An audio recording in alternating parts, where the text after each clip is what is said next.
Hi everyone मु गाधे सारिकी आसी जाइए निजे टे फ्रेश हाँपाई आउ मुझे पूरा रेडी हो जाइए आज रोषे स्टार्ट करने। तो समस्त हृदय बहुत सारा भल पाइबा और जय जगन्नाथ नमस्कार। आज मिनी ब्लॉग को स्वागत करुचे मो ऋतु। चलतु आज मुझे कौन रोषे करुचे आपण मान सहित शेयर करुँचे। आज मिनी ब्लॉग टी जदि आपण मानक भल लगुव निहाती भाव में मो चैनल को सब्सक्राइब करेंगे। तो सांग मैंने देखु मुझे किसी मुग माने कंचा मुग ग्राइंडिंग करके रखी। तो भाविली सकाळु सकाळु टावा सेका बरा करने मुझे नहीं जाइए पियाज भेरसुंगा पत्र कंचा लंका आ कंचा लंकाटा को सांग मैंने मुझे काटिनी जेहेतु छोट छुआ खाइब तो से राग खाएनी से मुझे साइड रखी नहीं छाणिकी खावाई। तो ये देखु टावा सेका मुग बरा को मुझे टावे सेकी सेकी माने करने प्रस्तुत माने तेल दे दीजिए आठी भी पूरा प्रस्तुत हो जाए मोर टावा सेका मुग बरा। तो तापर मुझे कौन करुँची आपण मैंने देखु ये किसी अंडा नहीं जेहेतु श्रावण मास हो आमिष काली ठारू खिया हेनी काली गुरुवार तो आमिष खिया हेनी आज है बुधवार से मुझे किसी अंडारे किसी रेसिपी करने जाऊँगी। तो ये मुझे सर्वप्रथम अंडा आउ पियाज भल भाव माने पियाज कंचा लंका सब काटिकी रखी थी। तो अंडाटा को मुझे डायरेक्ट कड़े देहरे बाढ़ुची तो भुजिया करने। तो देखु आज मु कौन कौन रोषे करुँची आपण मानक जदि आज भिडियोटी भल लगुव निहाती भाव सुंदर सुंदर कमेंट सहित मोर चैनल को सब्सक्राइब करने। मो चैनल नेम है ऋतु ओडिया विलेज। फेसबुक नेम तो आपण मैंने जानते ऋतु शैल। तो आपण मैंने फेसबुक रे देखुले भिडियोटी फॉलो करंतु आउ यूट्यूब रे देखुले मोर चैनल को सब्सक्राइब करनियंतु। आपण मानकर भल पाइबा रहिले कमेंट रहिले आगो को मो पुणी न्यू वीडियो किछि आनिमी। मोर एटी अंडा भुजिया पूरा रेडी हो गला ता सहित मो पुणी आउ कोन रोषे करूछि आपण माने वीडियोटी पूरा देखंतु निहाती भाबरे जानि परिबे।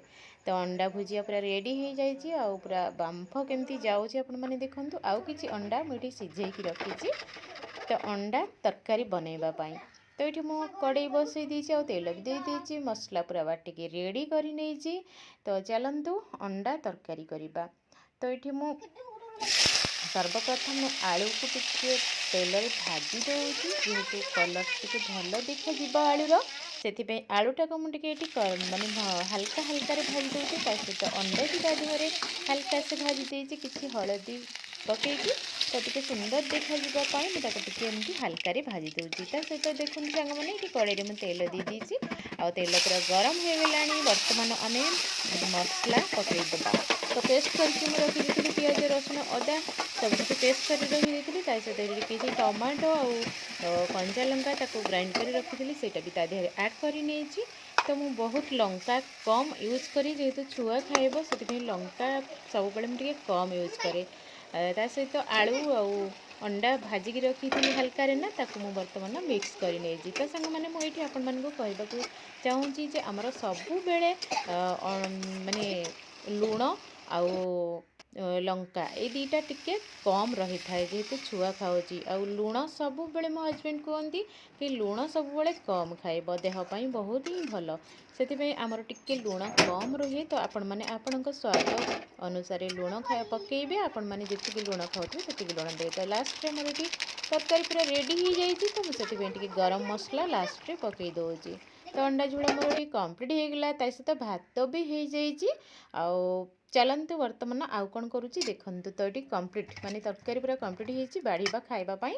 तो ये सब सरीगला सहित छुआर टिफिन आज छुआपाई मु मैगी बनी देती पानी बोतल आ तार बैग पूरा रेडी हो जाइए। छुआ बर्तमान स्कूल जीव मोर देह भल नथिबारु मु किछि दिन होला छुआ को छाड़ीबाक स्कूल जाई पारुनी से ता दीदी सहित जाउची बाय बाय करूची रहूची। आज ब्लॉग टी आपण मानक भल लागुतले निहाती भाबरे सपोर्ट करिए। जय जगन्नाथ नमस्कार। पुणी देखा भी आउ गोटे वीडियो रे।